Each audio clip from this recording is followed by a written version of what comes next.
and welcome, Madam Secretary. And I want to second what Congressman Higgins said about Buffalo, because you know that in the Bronx, Westchester, and Rockland, we feel the same way about you as well. I'm so happy you raised the 16% cut for State and USA aid that passed the House last month. And I'm glad you said it would be devastating to our national security, because it would be. I want to emphasize that and thank you. Thank you for saying that. I want to also mention a few other things and ask you to comment on any or all of them.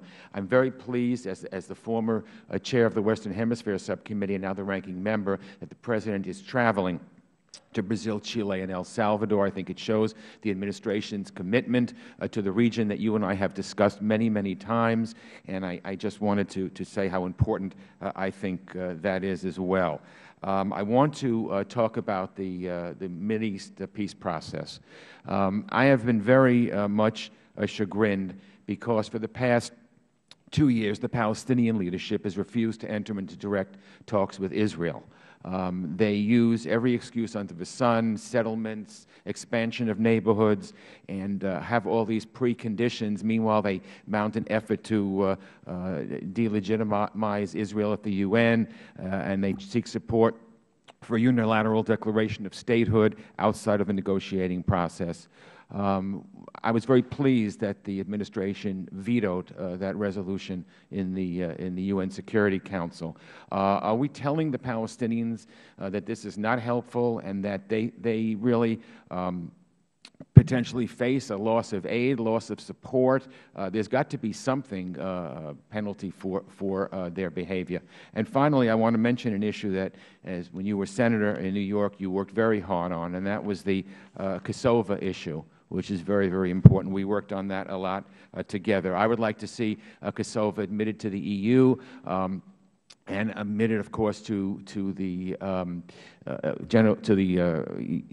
UN, but they have been blocked, and the people there feel that if the United States doesn't play an active role, that they really can't count on Europe for helping them. I'd also like to eventually see them as a NATO member. So, what are we doing to ensure that the fragile democracy there, and you know they love the United States and they really count on us, that we are doing everything that we can to push our European friends into integrating them fully into the EU?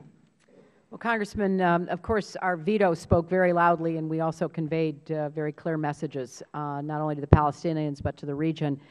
But thank you for raising Kosovo, because it's unfinished business. It's unfinished business in Europe and for us.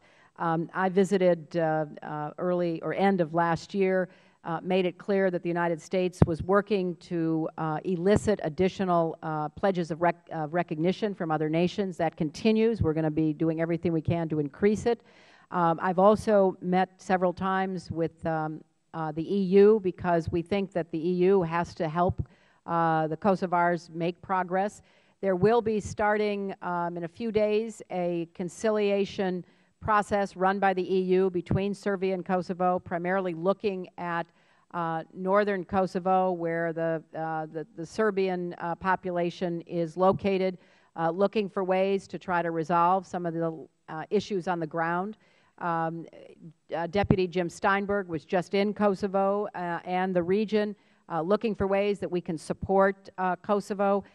They have a ways to go, but we want to see Europe holding out that big carrot. We want them to be there with visa liberalization, with development assistance, with support for Kosovo to go on the road to membership in the EU. Obviously, we want to see them in the United Nations and maybe someday in NATO.